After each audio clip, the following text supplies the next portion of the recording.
আমি নাকি হুমকি ধামকি দিয়েছি, আমি কখনো তাকে ফোনও দিই না, কখনো একটা সিঙ্গেল টেক্সট করি না, কিন্তু আমি নাকি হুমকি ধামকি দিয়েছি। আবারও গ্রেফতার হয়েছেন টিকটকার প্রিন্স মামুন ওরফে আব্দুল্লাহ আল মামুন। রাজধানীর ভাটারা থানায় বৃহস্পতিবার তাকে গ্রেফতার করা হয়। বিষয়টি নিশ্চিত করেন ভাটারা থানার ইনচার্জ মোহাম্মদ রাকিবুল হাসান।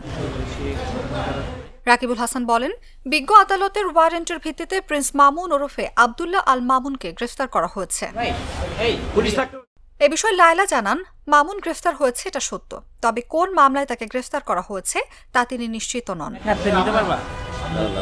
এর আগে গেল বছর জুন মাসে রাজধানীর ক্যান্টনমেন্ট থানায় লায়লা আক্তার ফরহাদের দায়ের করা ধর্ষণের মামলায় তাকে গ্রেফতার করা হয়। তারপর প্রিন্স মামুনের বিরুদ্ধে লায়লা আক্তারের মামলা খারিজ করে দেন ট্রাইব্যুনাল। মামুনের বিরুদ্ধে সাইবার নিরাপত্তা আইনে অনলাইনে মিথ্যা, বিভ্রান্তিকর ও মানহানিকর তথ্য প্রচারের অভিযোগ করেছিলেন লায়লা।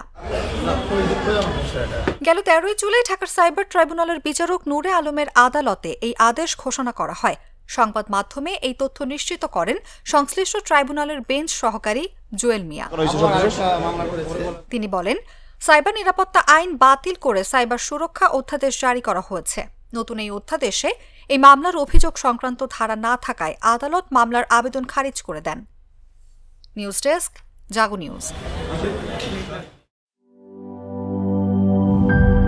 নাটা ডেইলি আর পানীয়র এক অসম কম্বিনেশন ড্রিঙ্কো। চিল থাকতে চান? ড্রিঙ্কো চাবান।